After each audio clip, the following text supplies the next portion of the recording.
And if we think back to Genesis, and if you can remember back to the sermon that we did on Abraham, Abraham was given a promise that the world would be blessed through him, that he would have this offspring, this seed. And him and Sarah weren't having any kids. They decided to take it into their own hands. That didn't go well.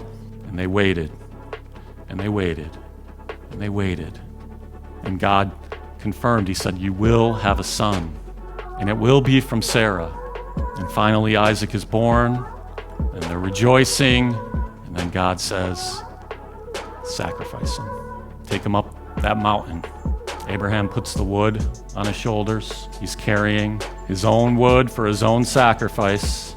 And Isaac said to his father, Abraham, my father. And he said, here I am, my son. He said, behold, the fire and the wood, but where is the lamb for a burnt offering? Abraham said, God will provide for himself the lamb. So they went, both of them together. And you know the story. At the last minute, Abraham was about to faithfully carry this out, and God speaks and says, stop, don't do it. And there's a ram over there in the thicket. God provided a ram. And we know that the story of lamb, it starts in Genesis, and then we have Exodus, the Passover, where the blood of the lamb saved God's people from the destroyer. And then all throughout the sacrificial system, we have this idea of a lamb, unblemished lamb in Leviticus 4:32, if you're taking notes. A lamb as a sin offering. And it can't be a lamb with defects. It has to be a perfect lamb, an unblemished lamb.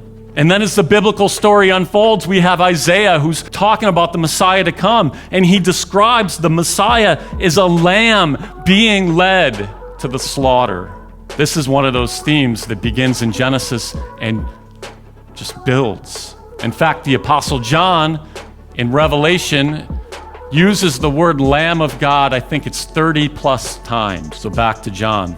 The next day, John sees Jesus coming towards him. And what are his first words? Behold, look, the Lamb of God who takes away the sin of the world. These are John's first words when he sees Jesus. He's not, hey, the Messiah is here. The promised one is here. He looks at Jesus and he says, the Lamb of God who takes away the sin of the world. The Word became flesh and dwelt among us. And it was planned before the foundations of the world that the Word becoming flesh would be slaughtered as a lamb for your sin, my sin, and the sin of God's people.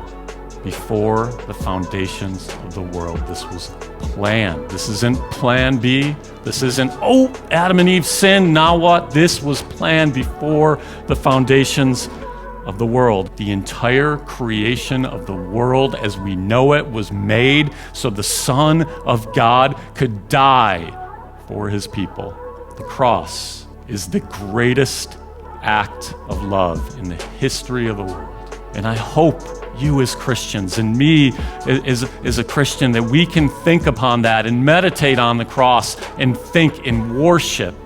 Why did the promised child that we looked at in Genesis, the promised one, the one who will bring us relief, why did he need to be a lamb?